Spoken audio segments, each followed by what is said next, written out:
নতুন এটা ভিডিঅ' আপোনালোকক ৱেলকাম জনালোঁ। আৰু গাইছ মই আহিলোঁ অলপ পথাৰৰ ফালে। আমাৰ এইফালে ধান কাটিছে। আৰু গাইছ কেইদিনমান আগত এটা ভিডিঅ' আপলোড কৰিছিলোঁ, আপোনালোকে চাইছে চাগে। মানে যেতিয়া ধানটো কাটাৰ সময় হৈছিল মানে তেতিয়া এটা ভিডিঅ' আপলোড কৰিছিলোঁ। যদি চোৱা নাই মই ডিছক্ৰিপশ্যনৰ লিংকটো দি থওঁ, আপোনালোকে চাব। আৰু গাইছ এইটো চাওক গাইছ একদম কাটি ফেলিছে, একদম চাওক পূৰা কাটি ফেলাইছে। আৰু ইফালে অলপ অলপ আছে, মানে অলপ দূৰত দূৰত ধানটো বেলেগ ধান। আৰু এইটো চাওক গাইছ,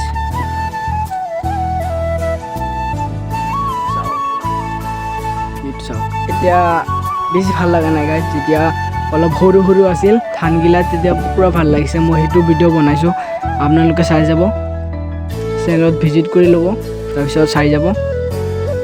পূৰা তেতিয়া সেউজীয়া সেউজীয়া হৈ আছিল, এতিয়াতো কাটি ফেলিছে, ইমানো ভাল লগা নাই গাইছ। চাওক আৰু গাইছ যদি ভিডিঅ'টো ভাল লাগিছে তেতিয়া লাইক কৰি দিব, আৰু চেনেলটো ছাবস্ক্ৰাইব কৰি দিব।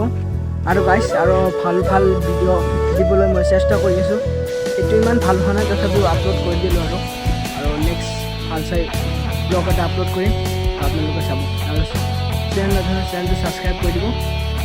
তো আজিৰ কাৰণে বাই। আৰু ভিডিঅ'টো যদি ভাল লাগিছে লাইক কৰি দিব, ভাল লাগে নাই তথাপিও লাইক কৰি দিব গাইছ, আৰু এটা কমেণ্ট কৰি দিব।